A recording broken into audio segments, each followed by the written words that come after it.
All right, let's dive right into an absolutely incredible historical narrative. We're talking about a true story of an impending national crisis, an unbelievable display of character, and the ultimate triumph of justice. Today, we're looking at the extraordinary journey of Prophet Yusuf, peace be upon him, and how he went from the darkest, most forgotten corners of a prison cell straight to the highest seat of power in all of Egypt.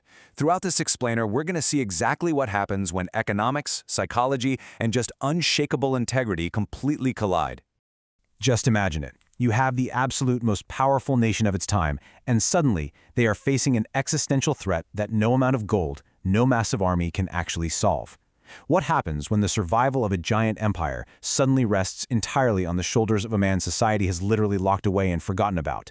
Well, we are going to explore two intertwining themes today, a looming economic tomb that threatens millions of lives, and one man's deeply personal, uncompromising quest for vindication. Which brings us to Section 1, The King's Strange Dream. Now, every massive crisis starts somewhere, right? And this one begins right in the royal bedroom. The King of Egypt wakes up absolutely terrified by this deeply unsettling, vivid, and just completely bizarre vision. And what's really fascinating here is how one single, specific number dominated his entire nightmare: 7. This dream didn't just have random chaotic images, it was mathematically precise. That recurring number 7 was the absolute focal point of the terrifying things playing out in his mind. And the exactness of this dream totally baffled the entire royal court. In it, the king saw 7 fat, perfectly healthy cows, and right alongside them, 7 green, vibrant ears of corn. But then comes the horrifying twist. 7 skinny, weak cows appear out of nowhere and actually start eating the fat ones, accompanied by 7 dry, withered ears of corn.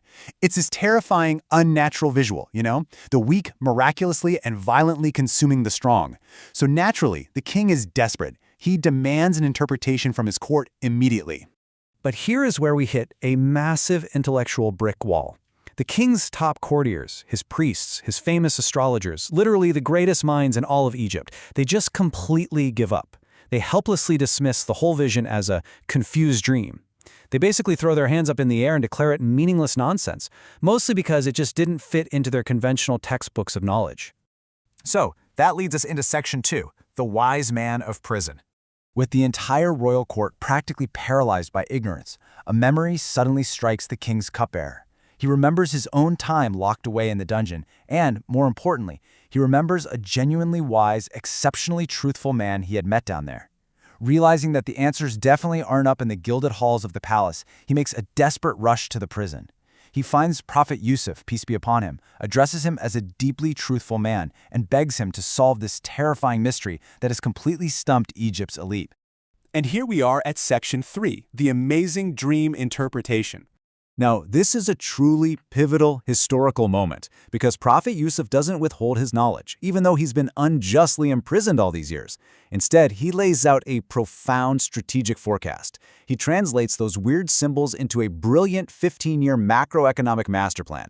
First, 7 years of continuous hard farming, but with strict instructions to store the harvested crops directly in their ears to preserve them, eating only the bare minimum. Point 2, those 7 skinny cows, that represents 7 years of severe, devastating famine that will completely wipe out those stored reserves. And finally, point 3, a year of heavy rain and returning prosperity.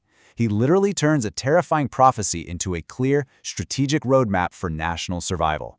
When the cupbearer runs back to the palace with this incredible interpretation, the king is absolutely floored. Total astonishment.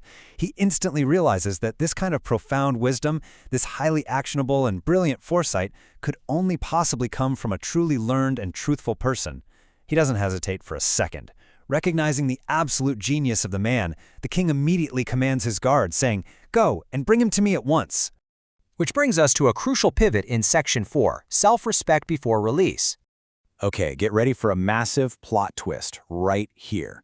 The royal messenger arrives at the dungeon. The doors are literally thrown open. The king himself has personally requested Prophet Yusuf's presence. But he refuses. Why refuse the offer of freedom?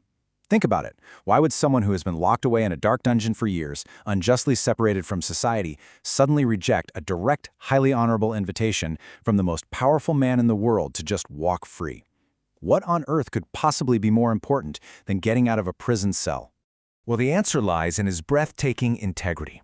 Prophet Yusuf tells the messenger to go right back to the king and demand a full investigation into his past, specifically into the women who had falsely accused him all those years ago. He declares, "My Lord knows I am innocent." So the absolutely crucial takeaway here is that true freedom for him required a clear name and unyielding self-respect. An open cell door literally meant nothing if he had to walk through it wearing the permanent stain of a false accusation. Let's look at Section 5, the triumph of truth. So the messenger goes back, and astonishingly, the king actually honors this bold request. He recognizes the incredible character of a man who clearly values honor over immediate, easy liberty. The investigation the king initiates is swift and it is conclusive. Step 1, the king formally summons the women involved in the original incident. Step 2, under royal authority, Zuleika and the women are finally compelled to speak the absolute truth about their attempt to seduce him. And Step 3, the whole thing results in a public confession that definitively, once and for all, proves his absolute purity. And here is that definitive testimony that permanently clears his name. When pressed by the king, the women confess openly. They literally exclaim, "God forbid, we saw no evil in him. He is a completely pure human being." Even the king himself declares that the truth has finally come to light. This very public admission permanently cements Prophet Yusuf's unwavering moral fortitude in the eyes of the entire royal court. No one could ever doubt him again. Which leads to our final part, Section 6, Power and Exaltation. With his innocence proven way beyond any shadow of a doubt, and those false charges completely dismantled, Prophet Yusuf is finally ready to step out of the shadows of the dungeon. Imagine that dignified exit from the prison. He's not leaving as some pardoned criminal begging for a second chance. No way.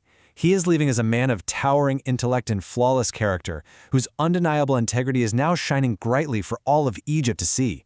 He walked out entirely on his own terms, with his honor perfectly restored. And here is the grand resolution to this whole incredible crisis. The king knows this severe famine is coming, right? And he's just witnessed both the brilliant strategic mind and the completely incorruptible character of this man. So, he makes an unprecedented decision. The king entrusts the entire economic survival and all the wealth of the nation directly to Prophet Yusuf, appointing him as the trusted overseer of the country's treasuries. The very man society had totally cast aside is now literally the only one who can save it. So as we wrap up this explainer, I want to leave you with this final thought-provoking question. How can patience and truth transform a prison into a throne of power? It is just a remarkable testament to the fact that divine wisdom, unshakable integrity, and immense patience can quite literally alter the course of history. It's a powerful reminder that your current circumstances absolutely do not define your character. Rather, your character will eventually define your circumstances. Thanks so much for joining me to explore this incredible story today, and I really hope you found it as fascinating and inspiring as I do. Keep learning, and I'll catch you next time.